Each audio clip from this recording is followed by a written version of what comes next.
ಸಂಚಾರಿ ಮಾಡ್ತಾ ಜೇವರ್ಗಿಯ ಬಹುತೇಕ ತಾಲೂಕುಗಳ ಹಳ್ಳಿಗಳಿಗೆ ಅಲ್ಲಿರುವಂಥ ಜಿಲ್ಲೆಯ ಎಲ್ಲ ತಾಲೂಕುಗಳಿಗೆ ಅವರು ವಿಸಿಟ್ ಕೊಟ್ಟಿದ್ದಾರೆ. ಹೀಗಾಗಿ ಇಲ್ಲಿ ಬಂದು ಈ ಸಂಗಮ ಸ್ಥಳದಲ್ಲಿ ಇದನ್ನೇ ಯಾಕೆ ಆಯ್ಕೆ ಮಾಡಿದ್ರು ಅಂತಂದ್ರೆ, ಸತ್ಪುರುಷರು ಯಾವಾಗಲೂ ಸಂಗಮ ಸ್ಥಳ ನದಿ ದಂಡೆ ಮೇಲೆ ಆಯ್ಕೆ ಆಗ್ತಾರೆ. ಅಂತ ಸ್ಥಳಗಳನ್ನೇ ಆಯ್ಕೆ ಮಾಡ್ತಾರೆ. ಯಾಕಂದ್ರೆ ಇಲ್ಲಿ ಒಳ್ಳೆಯ ಪ್ರಶಾಂತ ಸ್ಥಳ ಇದೆ, ನಿಸರ್ಗ ವಾತಾವರಣ.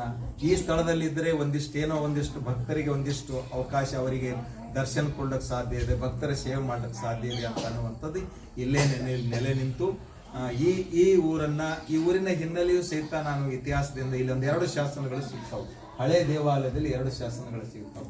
ನಮಗ ಇಲ್ಲಿಯ ಜೇವರ್ಗಿ ತಾಲೂಕಿನಲ್ಲಿರುವಂತಹ ಅನೇಕ ಐತಿಹಾಸಿಕ ಸ್ಥಳಗಳನ್ನು ನಾವು ನೋಡಬಹುದು. ನಾವು ಅಲ್ಲಿಯ ಕುಳಗೇರಿ ಅಂತ ಬರ್ತದೆ. ಕುಳಗೇರಿಗೆ ಮತ್ತು ಈ ಯನಗುಂಟ ಗ್ರಾಮಕ್ಕೂ ಅವಿನಾಭಾವ ಸಂಬಂಧ ಇದೆ.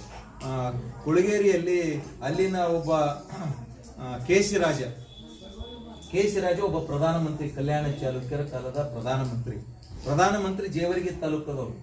ಅಂದ್ರೆ ಜೇವರ್ಗಿ ತಾಲೂಕಿನಲ್ಲಿ ಹೋದಂತ ಸಗರ ನಾಡು ಅಂತ ಕರೀತಾರೆ. ಈ ನದಿ ದಂಡೆ ಮೇಲಿರುವಂಥದ್ದು ಸಗರ ನಾಡು ಅಂತ ಕರೀತಾರೆ. ಸಗರ ಅರಸ ಆಳಿದನು ಅಂತ. ಕಲ್ಯಾಣ ಚಾಲುಕ್ಯರು, ರಾಷ್ಟ್ರಕೂಟರು ಆಳಿದಂತ ಈ ನೆಲ ಸಾಮಾನ್ಯ ನೆಲ ಅಲ್ಲ. ಇಲ್ಲಿ ಬಹುತೇಕ ಶರಣರು, ಅರಳುಗುಂಡಿಗೆ ಶರಣಬಸವೇಶ್ವರ, ಮತ್ತೆ ಎಷ್ಟು ಜನ ಶರಣರು ಆಗೋಗಿದ್ದಾರೆ. ಆಂದೋಲ ಶರಣರು,